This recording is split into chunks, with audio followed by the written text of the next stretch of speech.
আসসালামু আলাইকুম রহমতুল্লাহ। মামুন হোমিও সেন্টারে আরেকটি সফলতা। আমার সামনে যে পেশেন্ট আপনারা দেখছেন উনি প্রবাসী মোহাম্মদ হাবিবুর রহমান হাবিব। তো ওনার 10 বছর ধরে মাথা ব্যথা। আমার কাছে আসার পর আমি দেখতেছি, একটু দেখেন, এই সাইড আর এই সাইড টপ টপ করে ফাল্লাইতেছে এবং ওনার প্রচণ্ড মাথা ব্যথা হইতেছে। উনি খুব অস্থিরতা ফিল করতেছিলেন এবং ওনার মাথা ব্যথাটা সকাল হলেই মাথা ব্যথা বাড়তে থাকে এবং দুপুর 12টা থেকে 2টার সময় খুব প্রচণ্ড মাথা ব্যথা হয় এবং সারাদিন মাথা ব্যথা থাকে। এই অবস্থা নিয়ে তিনি 10 বছর ঘুরতেছেন বা 10 বছর ভোগ করছেন।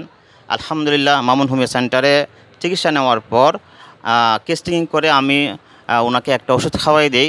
খাওয়ার 5 মিনিটের মধ্যেই ওনার মাথা ব্যথা কমে যায়। তা আমরা শুনবো ওনার মাথা ব্যথা আছে কি নাই আর কতটুকু সময় লাগছে ওনার মাথা ব্যথা। আমরা যাচ্ছি সেই পেশেন্টের কাছে। না, আমি মাথা ব্যথা প্রচুর লই এখানে আইছি 10-11 বছর ধরে এই ব্যথাটা। তো আমি ওনারে বলি যে আমার এই সমস্যা, তখন উনি আমারে বলে যে একটা ওষুধ দিমু, 5 মিনিট পরে আমার রেজাল্ট দিবাই। তারপরে আমি 5 মিনিট অপেক্ষা করলাম। ওষুধটা খাওয়ার পরে আমার যে চতুর্দিকে মানে রোগ পাল্লি করছে এইগুলা বন্ধ। এখন আমার অনেক আরাম লাগতেছে, ভালো লাগতেছে। শুক্রিয়া, আলহামদুলিল্লাহ।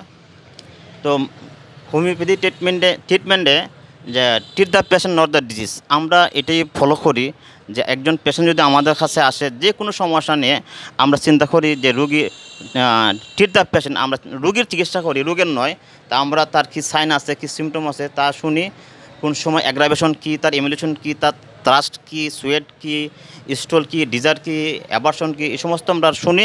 শোনার পর আমরা তাকে সিলেক্ট করি সে কোন মেডিসিনের আওতাধীন, কোন মেডিসিন তার এই সমস্ত সাইন এবং সিমটম কভার করে। আমরা এরপরে ভিত্তি করে যে মেডিসিনটা দিই, আলহামদুলিল্লাহ রোগী তাড়াতাড়ি খুব দ্রুত সফলতা পায় বা সুস্থ হয়। তো এই কথাটা আমি আমার বিশ্ববাসীকে জানাতে চাই যে হোমিওপ্যাথিতে অনেকেই বলে লেটে কাজ করে। তো আমি অনেক ভিডিওতে দেখাইছি যে মাথা ব্যথা হোক, পেটে ব্যথা হোক, বিভিন্ন ধরনের পেন এবং হিমোরাইটের পেন হোক, পাইলসের পেন হোক, যে অল্প কয়েক মিনিটের মধ্যে ভালো হয়ে যায়, কয়েক দিনের ভিতরে ভালো হয়ে যায়। আজকে তার একটা জ্বলন্ত প্রমাণ। সকলকে ধন্যবাদ। আল্লাহ হাফেজ।